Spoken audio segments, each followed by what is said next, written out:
Edge has made his return, or not made his return, has signed with AEW. Just a little bit of a late news here. And what can you say? After that last match with Sheamus, it kind of seemed like it was a send off without, even really without saying it was a send off, right? At least that's kind of how it felt in my way. Felt that's how I felt. Um,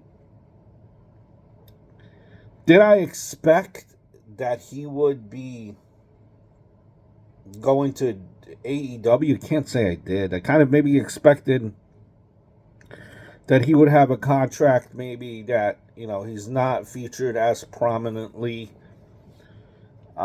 Just working maybe the major pay-per-views at a less deal. I think the WWE, once they merged with, once they had the merger, all the new higher ups there, and they looked at maybe Edge's contract and just didn't feel that it was worth how much they were paying him. Maybe they were willing to pay Edge a certain amount in that new contract that they gave him, nowhere near close to what he was getting.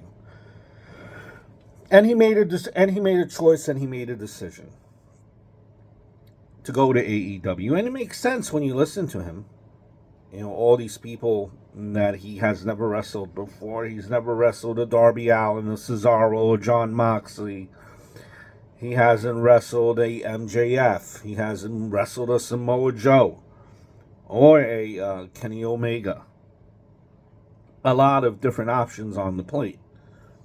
If you think about it, remember, you might say, well, Cesaro, Samoa Joe, they were in the WWE, right? Yeah, of course, but there was a time frame where I think it's like 8 years where Edge didn't wrestle before he was finally able to wrestle. Heck, can you listen? He lost a lot of time, and he really loves wrestling, and he wants to make up for that time. And apparently he has a full-time contract now. I'm sure Tony Khan opened up the wallet for Edge, Adam Copeland. And don't get me wrong, he's going to bring a lot to that roster in AEW. He's going to be able to help the athletes teach a story, how to tell a story on TV. He's going to teach them that. He definitely will. How to slow things down a bit. And who am I to say this, but I'm going to throw it out there anyway. Does Edge know when it's time? Right? So, he said all these years, recently, that, the end might be coming near. He doesn't have that many years left.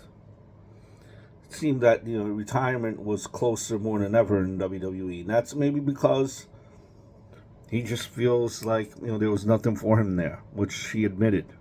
He had that feeling that there was really nothing for him, and he really even couldn't, come up with any ideas for himself as well.